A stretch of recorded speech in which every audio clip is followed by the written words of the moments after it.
This is the MMA Complex, brand new episode. My name is Josh. And I'm James. It's a June 29th, 2017. And we got a good one for you guys out there watching, listening on YouTube. It's a lot to get to. You had Bellator NYC over the weekend. You had UFC Fight Night, Chiesa versus Lee over the weekend. We're going to cover that right now. Plus a lot more topics that have come up in just the past couple of days. So, but first, I want to let's go with Bellator NYC. I mean, that was a huge event, a big event for Bellator. I think a landmark event for Bellator, bigger than any of their other previous events that they've done, at least recently in the Coca era. But I think it was a really good event. And what are your thoughts on the event overall? Is this something that they're going to remember for a while? I think so. I think it was a success at our ends. I mean, I think he had fights for everybody. Fights for the casual fans, fights for people that kind of want to visit the past. With Vanderlei and Chael. You had familiar faces, Marwan Nala, Brian Shaw, Mike Goldberg. All those people are making their mark on Bellator, and having Morrow and Mike Goldberg made their Bellator debut. It was a great event, and I think for what they charge, you got your money's worth. Yeah, right. It was a $50 charge, which is reasonable, normal pay-per-view stuff, pay-per-view prices. Not like the UFC $60, $70 price tag that they usually have, and especially if you want to get HD, and then not even that. The Mayweather cost it's around $100 for Mayweather. Yeah. I don't know what we're gonna do with that. I don't know if we're gonna order it at the house or go somewhere to watch it. That's gonna be something interesting. I might want to go somewhere to watch it because I think fan reaction is what I kind of want to see. No? Yeah, I was even a bunch of boxing purists. Probably, yeah. Hating and talking crap about MMA. Yeah. I'm done with that already. Yeah, you talked about that recently too, right? Yeah. I mean, people are they're so stuck in the past and forget, they don't know what MMA is. Like, they don't want to know what it is. They don't want to give it a try or a chance. It's older generations. They're still stuck in their ways. Still stuck. And then boxing, is kind of getting a little bit more attention nowadays, especially with a lot of there's a lot of good fights going on. One just happened recently too with the Kovalev and War too. So there's boxing getting a lot of attention in that sense, in their own sport, in their own way. But now with Mayweather and McGregor, they're getting a little bit of that MMA attention, which is it's a lot bigger than the boxing attention that they've been used to in the past few years. So they have like a reason, I guess, or like a voice to to speak up. I just think that they're like stuck up and they're closed-minded. I think a lot of boxing journalists are saying that they refuse to cover this fight. Yeah, they're gonna watch though. Like they're gonna have to write. I guarantee you. It's the biggest fight of the century. Yeah, there's no way. I hear people don't want to talk good about they want to downplay the significance of the fight, or they want to talk down on it being not competitive. And I'm like, you're gonna watch it, right? Though, and I know you're going to. And then they always come around like, yeah, I'm gonna watch it. I'm like, of course, then shut up then. Yeah. I mean, I just hope Conor pulls it off and then see everyone's reaction. That's the only thing is to have the boxing purists or boxing people or even casuals that watch the one fight a year for boxing and call themselves boxing fans. I hate those people. Which is majority of the people you see out there and run into 90% or higher. Yeah. Oh yeah, I'm a boxing guy. I watch boxing. I don't really watch too much MMA. Yeah. What fights have you seen recently? Oh yeah, Mayweather or Pacquiao or Canelo. All the big names. Those three. Yeah, and then when they have the pay-per-view, everyone's in the kitchen or outside during the main card. Yeah, they don't even watch any of the rest of the card. Hey, is the main event on? No, not yet. Who's fighting? I don't know. Oh, yeah, well, call me when the main event starts. Yeah. Exactly. I'll go back outside. Exactly. And then it's so BS and when they call themselves boxing fans, and you could easily ask them a little bit, and you already know right off the bat the first answer that they give, like, was, who's your fight that you watch all the time, or name a last boxing event that you saw. If it's like a Canelo and they can't name anything else. Or like you tell them to name someone in the undercard, then they couldn't Yeah, tell there's you no way who. that's even a. You know that they're not gonna be able to answer that question. Yeah. I hate those people, and then they give their 2 cents, and it's like it's different from MMA because the whole card is set up to where you can start from start to finish, and you pretty much at least know majority of the people from beginning to end. Yeah. Boxing, unless you're a diehard boxing fan, you're not gonna really know. Yeah, Um, because the UFC promotes under guys. and because the UFC obviously does a really good job, and MMA in general does a really good job of promoting their undercards, because they don't just rely on one fight all the time. Yeah. Big events. But so yeah, I run into people here and there. They call themselves boxing fans, and they're obviously this is giving them an outlet or a reason to speak up against MMA, saying that because we're going into their world, so they have a reason to defend it. Yeah, and they always come out and say that that MMA guys don't know how to box. Which is it's just it's That's the funniest thing ever. The most ridiculous thing I think when that I MMA hear. people go they go into somebody else's world. A lot of times they're able to at least compete a little bit, hold their own, Yeah, because boxing is if one not aspect win. of mixed martial Yeah, arts. Yeah. because they do train in that.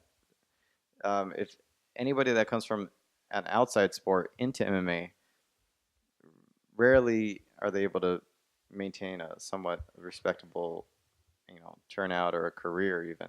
So And I just thought about this right now. People are counting Connor and saying that he's gonna get tired because he's not used to 12 rounds. But you look back, Connor's fought 5 rounds, or he's fought in championship rounds. In MMA, you got to worry about wrestling, and you got to worry about the clinch and leg kicks and all that. So I think that requires more conditioning, just the grappling alone, yeah, rather than just punching all the time for 12 rounds. yeah. I think that the MMA athlete is more conditioned because they have to deal with the wrestling aspect of it. Yeah, and I think when not Mayweather, McGregor, like when he gassed with the Nate fight, the first one, you could tell after the first and second round he was gassing. Um, that and he wasn't pacing himself. In the second fight, he paced himself, and it was all just pacing. Just Yeah, so because they can trying to throw everything, but they can just sneak in the first round. yeah, and it's not like McGregor can't hold his own for maybe 12 rounds of boxing. It's just also it's pacing. I see him if he does lose, I could see it being conditioning. But I want to say that not that he's gonna gas out in the first or second round. It's gonna maybe in the latter rounds, maybe 10 if it goes that far. Yeah. So I think I don't know. I could see that being a factor as a gassing, but not that he has a cardio issue. I don't necessarily think he does. I think he has a pacing issue, especially when it comes to MMA and he's trying to throw bombs and he's so used to being in and out most of the time. So it's more of a pacing issue than a cardio issue. Very true. But I don't know. Yeah, we were talking about boxing fans. You talk about the one lady that we're talking about that. That's how we got into this whole subject. Yeah. Yeah. Yeah. She's just saying a bunch of gibberish. Just the old stuff that you would hear MMA's boxing gay, people wrestling's say. gay, real men fight with 2 hands only. That kind of stuff is absurd. That's absurd. Yeah. So back onto the Bellator NYC event.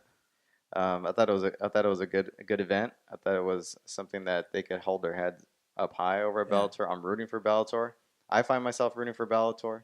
I don't know about you. I think Same here. over the UFC. I think I'm rooting for them. Now I don't necessarily want the UFC to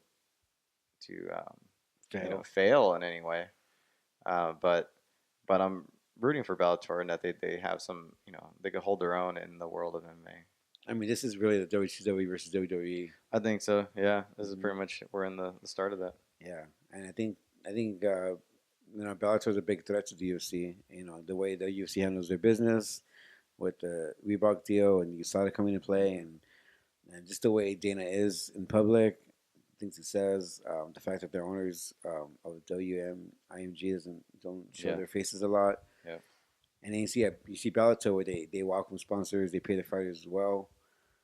Scott Coker's he's a hell of a promoter. Yeah, he is. He's a good set of good guy. guy. People, his fighters respect him. So And then if they keep doing the events like this, I can see them, not surpassing the UFC because the UFC brand is The big enough, brand. is big enough to Hmm.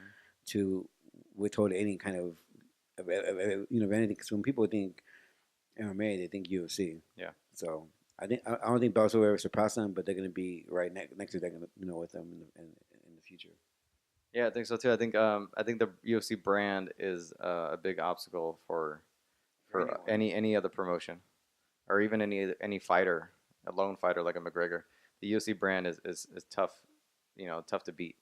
But I think Bellator can definitely hold their own. I mean, the fact that yeah, the owners, you see the big executives over at Spike and Viacom or like even Bellator. They're They're at present. they're Yeah, at they're the press present. Yeah. conferences.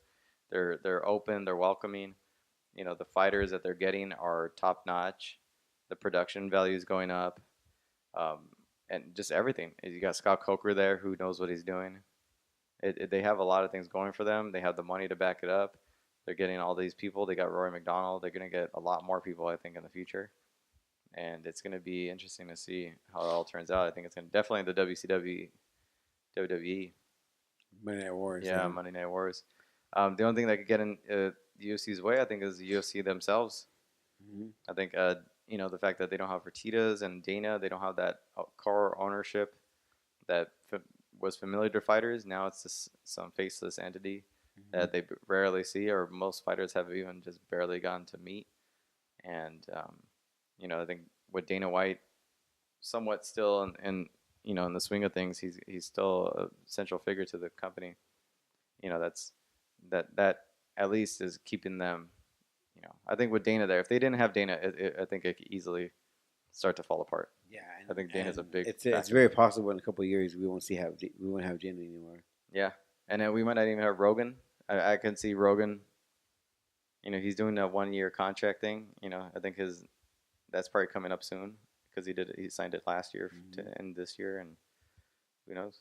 Who knows if they lose Rogan in the next year or so?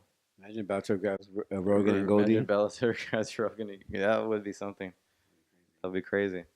Um, but the fight. What was your favorite outcome, or at least what was one of the fights that I mean? You had Bader winning the title over Phil Davis. You had Aaron Pico, you know, losing his debut, a much hyped debut.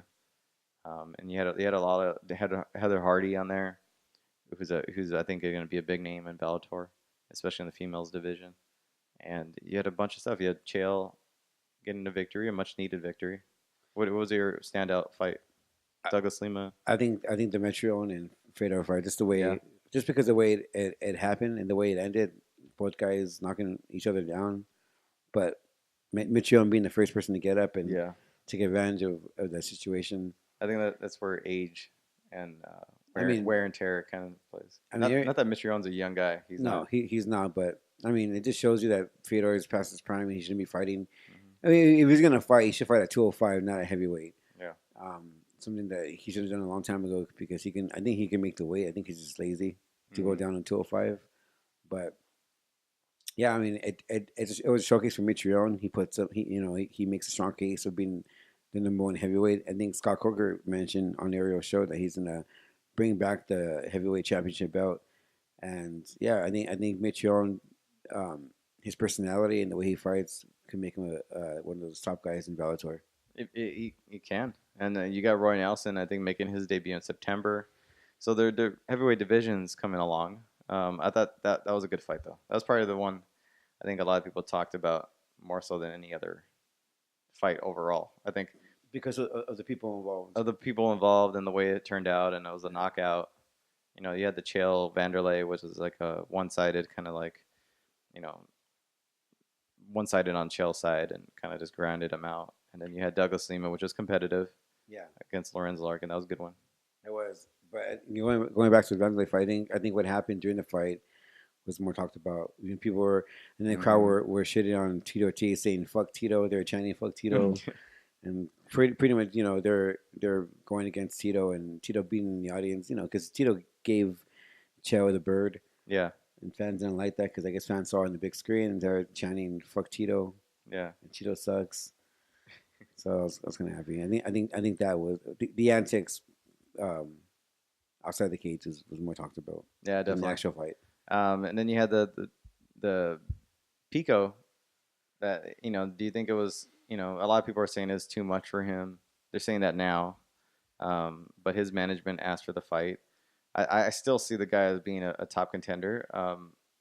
But what do you think? It's hard to really say because we don't have much to go off. Yeah, I mean, he was a big prospect. People were talking good about him. Ariel and a lot of journalists were, Yeah. talking speaking high about him.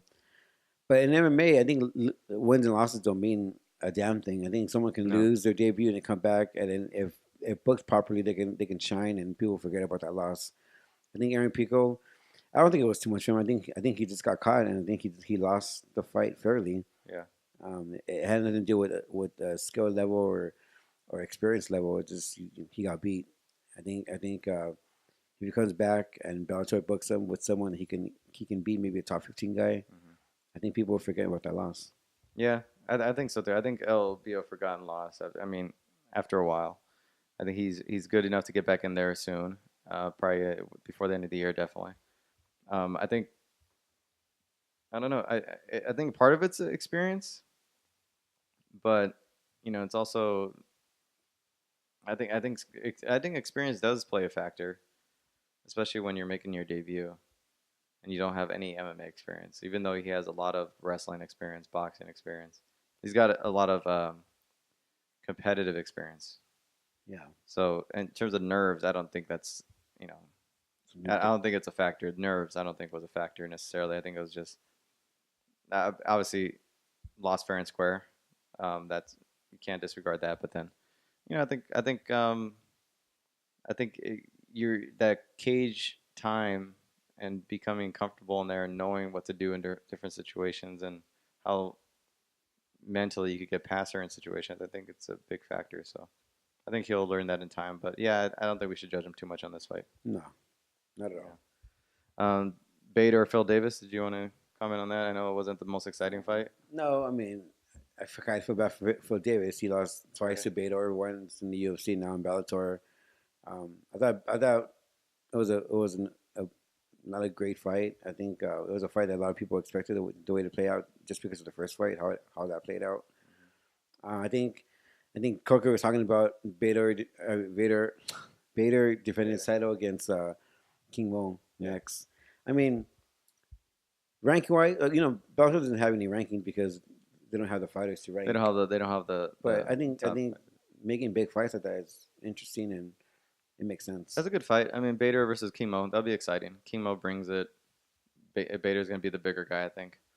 But it's gonna be super exciting. I think in terms of Bader's rise to where he is now, I think it's he's had a lot of highs and lows, but I think now he's experienced and just skill level has matched up to where he wants it to be, and I think it's all coming together for him. And it was his first bout in mixed martial arts. Yeah, He's never won a yeah, bout. He never won gold in either promotions. yeah. And then Phil Davis, I mean, he has to be hoping that King Mo wins the fight because to promote a third fight between Bader and Phil Davis is going to be very hard.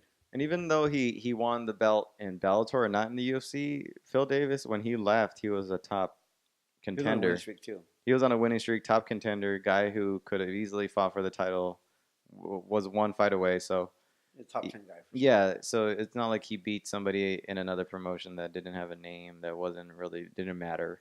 Both guys are both from the Both UFC. guys are top of the UFC division if you put them back in right now. So, Yeah.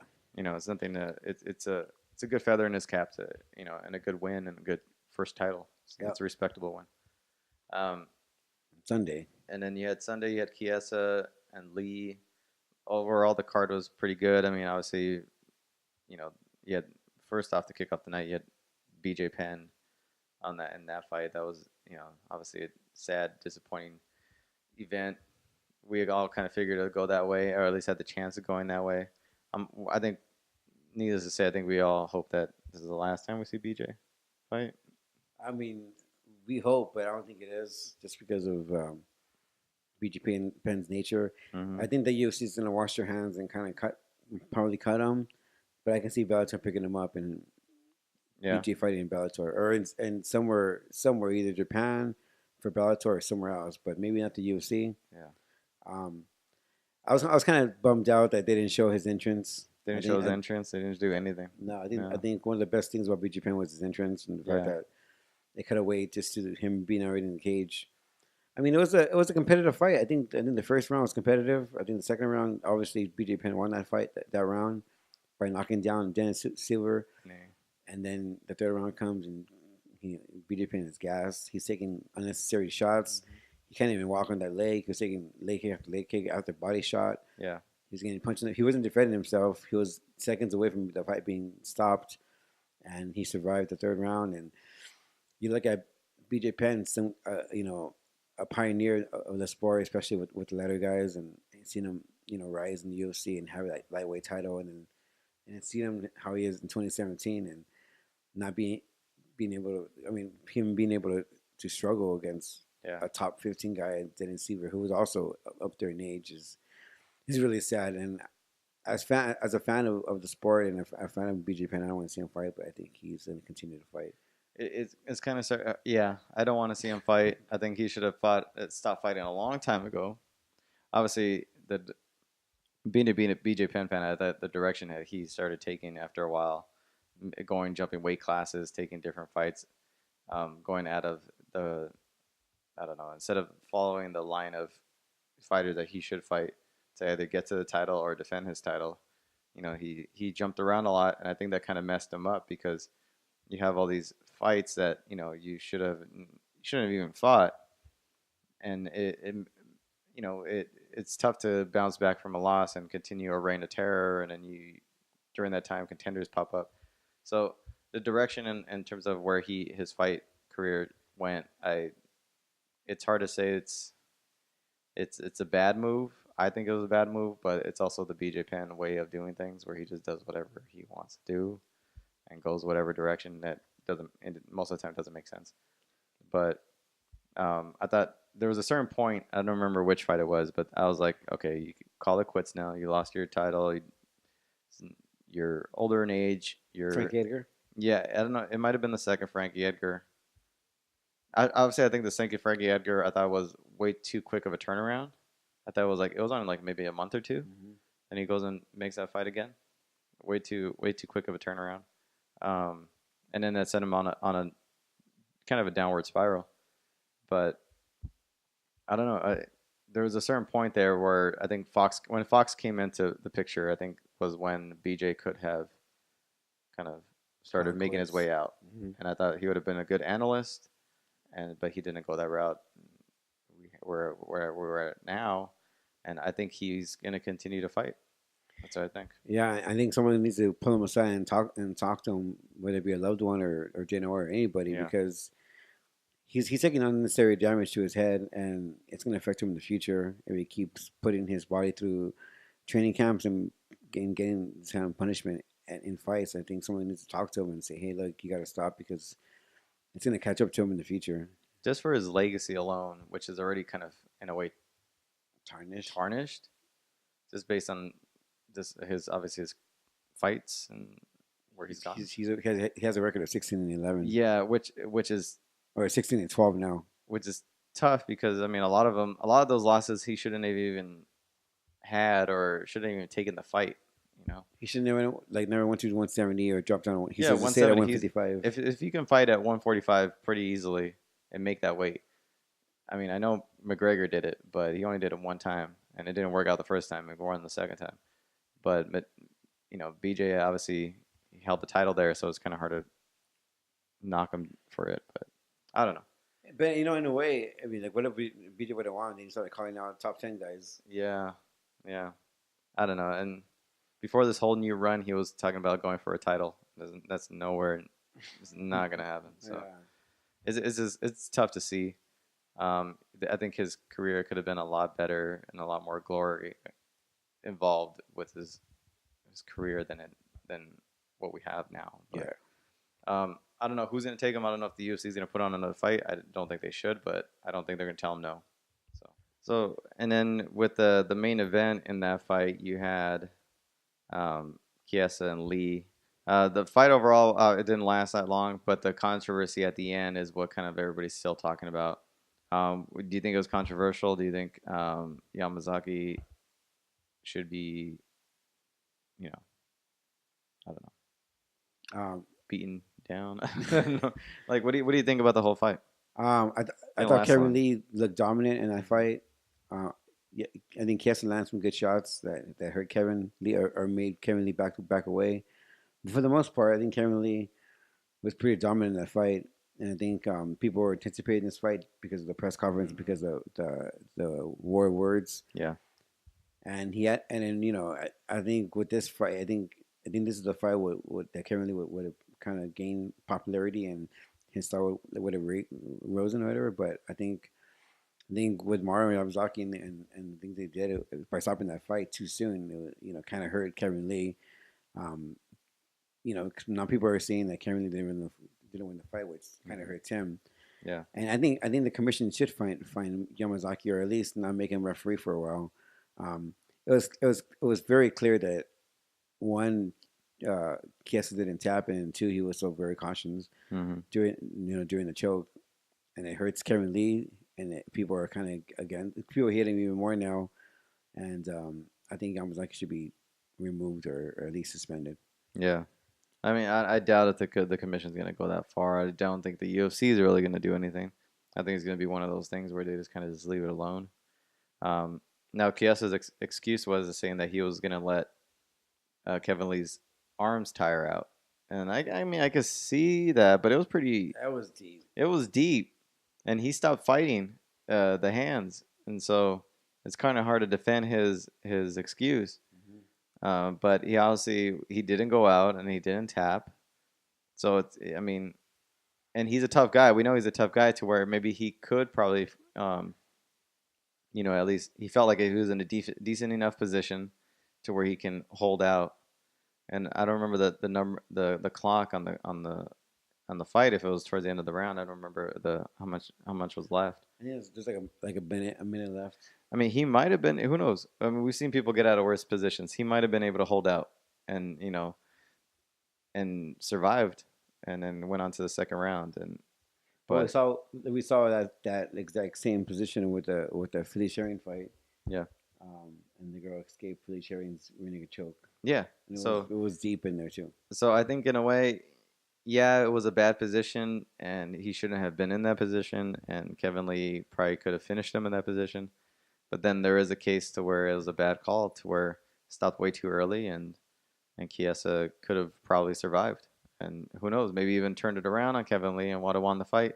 Or he just passed out, but Yeah, or just passed out. or if he just would have waited just a little bit longer, we would have seen either him passing out or him escaping. Yeah, which is him passing out would have been that bad for the fighter. I mean, it wasn't a position to where like his arm would have been broken or he would have suffered any super, you know, Injury. career ending or at least injury.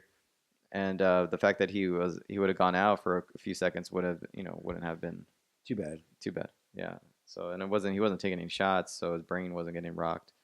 So I think it was a bad call. Do I think it? I don't know. Do you think they should turn it around and make a rematch? I mean, I don't think so.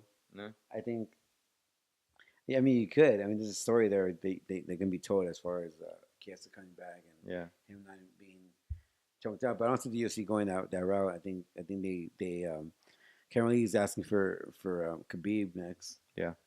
which is I don't think that's gonna happen. suicidal. He's also I think he was picking fights with Ferguson on the broadcast. I think Ferguson will kill him. Yeah. I who knows? I don't know what they're gonna do with them. I think yeah, I can see an argument for both. I mean, you can make the rematch. It's the bad blood's still there. Why not?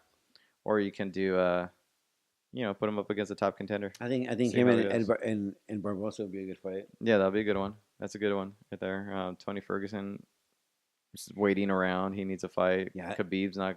I I don't know just when think he's gonna Ferguson's fight. too much of a ranked fighter for him to go fight Yeah, Kevin I Lee. don't think Kevin Lee necessarily deserves that shot at Ferguson just yet I because think Ferguson's right there for a title. yeah. I think Barbosa is the best match between Yeah, the I two think right so too. I think that's the best matchup to make. If you're not gonna make that rematch, that's the best matchup to make. now. Yeah. But overall, I think I don't know who did better in terms of ratings. I think it's hard to say because there's a pay-per-view for the main card. I think the undercards, Bellator did better that night in terms of ratings. Yeah, I think Bellator's main attraction on that undercard was Was Davis and yeah, Bader. and then it's a Friday night, and I don't know Sunday night. I don't know if that means anything, but overall, I think it was a good weekend for Bellator. Um, and this weekend I think there's some events going on. We'll get to those, but nothing big this weekend. UFC's International Fight Week is next week. We also have an episode previewing that, but also in the news, you had Dana White coming out saying a few things regarding Khabib, regarding 214, which is going to be here in LA. Maya versus Woodley is booked. That's the third title fight for that card. It's stacked card, and then you have Tanya Evinger. Tanya Evinger against in for Megan Anderson against Cyborg, which is we'll get to that too right now. But the White comments on Dana White's comment on Damian Maia and Tyron Woodley, and the fact that George St. Pierre is right now next in line for the fight for that title after these two meet up. What do you think about that? I think it makes sense. GSP walked away as champion. He never lost his title. I think he's the number one contender because of that reason.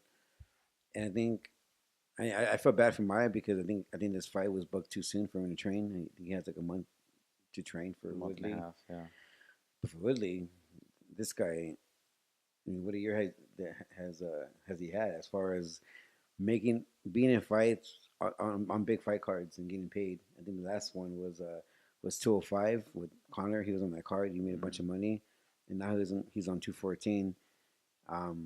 Another stack card with John Jones and GC headlining, and if he wins, he gets a shot at that big money fight against GSP. So I think Tyron Woodley has made a good run for himself as far as being on big fight cards. And I think I don't know. I think this fight's gonna be kind of boring just because the styles. It has potential. Yeah. Yeah, and usually a dominant wrestler would beat a Brazilian Jiu-Jitsu black belt, but the fact that if Maya can get him down to the ground would be interesting, and only that would tell during the fight. But it has a potential of being a very boring fight, but at the same time, it's a very intriguing fight because of the reasons. Stylistically, yeah. But I think, the winner, if Woodley gets past Maya, then he gets GSP. So, I mean, yeah, I mean, it's good for Woodley because he's throughout his last few years, he was being knocked for kind of the picking and choosing, or making wanting certain fights that just were not, they were not going to give to him, and the career path was like it kind of. I guess that I didn't even think about that too. But yeah, it's a good point was the fact that it's all kind of paying off for him now. He's got on a couple of big events. He's got the title. This is another big event that's going to get a lot of money for him. And then if he wins, sets him up for another big payday against George St. Pierre. Yeah, and it makes me wonder, maybe he told Dana, like, I'll take this fight, but it has to be on 214 because who's fighting on that card. Yeah, yeah. Yeah, I mean, he didn't want to fight Maya. For all his requests that all the the path that he wanted to take for his career, and then the choices that he made, and it's all kind of paying off now. Yeah, he's making that money. We used to make fun of him before because of the choices that he would make or the people who he would want to fight, and now that he's a title holder, he can make those demands, and it's kind of working out for him now. So yeah, for sure. Yeah, so yeah, it's a good card. Good fight. I like the whole build up. Winner gets George St. Pierre, which again makes a lot more sense than George St. Pierre at middleweight, because that was his title. So yeah, it makes all the more sense that he would come back and try to reclaim his title that he kind of just gave away. Yeah. So also in the news, let's go to retouch back on Cyborg against Megan Anderson, which fell through. That is now against Tanya Evinger, who's moving up in weight, who's the 135-pound champ, I think, over at Invicta. Yeah. Fighting for the 145-pound belt in the UFC. I like his fight in the sense that Tanya Evinger has paid her dues, and that she's at least deserving of a shot in the UFC on a big fight on a big card. I mean, you can't get any better for her. I mean, obviously, it's not the opponent that you want to fight at. It's not even in her weight class, whatever. But I mean, I think she deserves this spot. Yeah, I mean, I feel bad for first of all for Megan Anderson, and she finally got the opportunity to fight, been like in the big show, Yeah, under the bright lights, um, and I'm not sure if this is going to hurt her chances to resigning with the UFC or mm-hmm. not. But that and the fact that that fight with Megan Anderson and Cyborg went through, it would have been the first time Cyborg fought against a true 145-pound fighter. Yeah, that's She, what I'm most disappointed about. yeah, like you look back on Cyborg's tower defenses, they're all against bantamweights, pretty much moving up in weight class. And now you find Tanya Evinger, someone who's been on the show, by the way, and Mm-hmm. we've interviewed, and she's always been sort of anti-UFC. When we've seen her outside of fights, Yeah, the drinking type, she's almost a female Diaz, kind of, huh? in a Just way. doesn't talk as much. No, she's very she's she's a polarizing figure, and her personality is really out there. But saying that, yeah, she's moving up in weight class against a much bigger opponent, Chris Cyborg. I don't give her much of a chance against Chris Cyborg, but on the flip side, it's good for her. She's going to get promoted, hopefully well. She's fighting the UFC, a lot of eyeballs because people are going to be watching that owning that fight for John Jones in DC and Tyron Woodley Maya. So seeing how that pay per view audience plus being in an arena with full of Cyborg fans, so it's gonna be a packed house. So it's a good opportunity for her. I just it's unfortunate because she's the 135-pound champion. Because she's the bantamweight, and Cyborg's not fighting someone who's a 145 fighter. Yeah. And it sucks for her because I think she has to vacate her title in order to compete for the 145. Yeah. She pretty much vacated her invicta title If she's able to for this go, opportunity. if she's able to go right from this fight into the 135-pound UFC, you know, division, then it's where she wants to be. I think in the end, to finish out her career, I think it's where she should be. She's not getting. I mean, she obviously is a title holder and she's beating the contenders that are coming up. But I mean, the UFC is where she wants to be, and even though she always kind of, denied it and always kind of said, I don't care if I get a shot or not. But I think Deep down, she did. I think deep down she did, and I think she's always made some comments to where I think she felt like she deserved to be there, and now she's getting her shot, and her chances against Cyborg aren't very good. No, and she's always fought with the chip on her shoulder because she felt like she's always been overlooked. Yeah, by the UFC brass. The fact that she's in a pretty prominent spot on the card, fighting for a title. I mean, it's hard for people not to root for her, and like you have this underdog going against a beast in Cyborg, and she's pretty much like a sympathetic figure right now, and she can kind of relate her personality and the things that she's into or does. I think a lot of people can relate to her, and she has a lot of personality, and I hope the UFC promotes her well and kind of shows the fans how she is. Because I think she is a female Diaz, and then if people can see her personality, or they can kind of relate to her, and she probably can have some fans going into that fight. But I don't see her winning that fight. I'm wondering if she's gonna still get paid the same amount, like her Invicta money. If she's gonna get UFC money or Invicta money. But at this point, I don't even know which one's better. So I don't know which one's better. But I mean, it couldn't have been a better switch around for Cyborg. I think you have to worry about Tanya Evinger's wrestling, which is a big factor. But I think stylistically, this is probably a little bit easier of a matchup than against Megan Anderson, who is the taller, little bit more of a well-rounded fighter. Whereas, Tanya Evinger likes to just kind of take it to the ground and grind you out. Megan Anderson will stand with you, and is a big girl too. Yeah. So it'd be a tougher fight, I think, in that sense for Cyborg. I think this one's the easier one though for her, because if she could avoid the takedowns, it's probably all for Cyborg. Yeah. Once this fight kicks off, so I think so.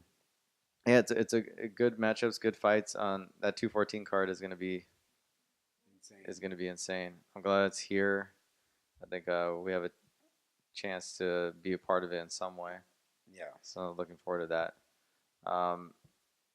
A lot of other stuff going on in the world of mixed martial arts.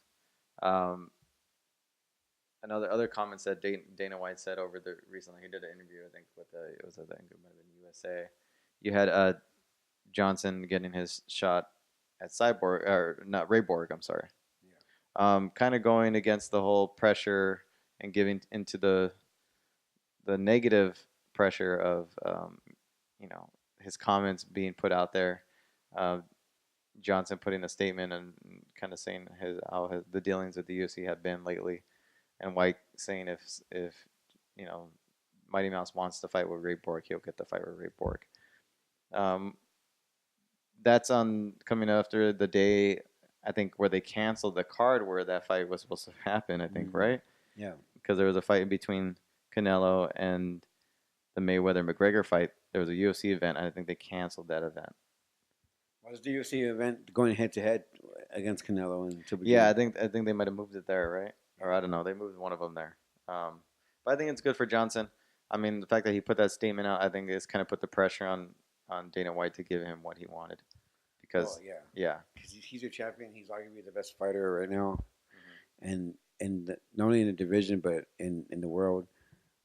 I think Dana White had no other choice but to give him the fight that he wants. So hopefully he gets that Ray Borg fight. He can break the record and then hopefully do a super fight with Cody Lombard or Dominic Cruz.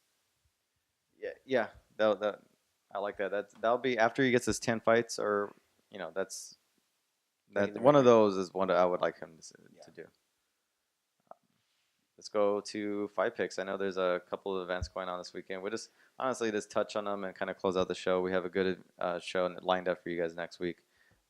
We're just glad to be here for today. You have ONE FC it's a Thursday night, early Friday morning event. That's in Myanmar. It's a one championship. Still call them ONE FC, but they're just one championship. It's hard to break that habit. Yeah. It's Big Dash versus Sang. And you have a bunch of good fighters on here. Always good fights from ONE FC. They have an event. Alafay has an event on Access TV. It's also a Friday night. No. Yeah, Friday night. Mm-hmm. And then you have PFL. That's on NBC. This is the debut of the PFL, Professional Fight League, and which was formerly known as World Series of Fighting. This is their debut event. This is this Friday. John Fitch versus Brian Foster. Jason High versus Carlos Fedor. That's on NBC Sports, Daytona Beach, Florida.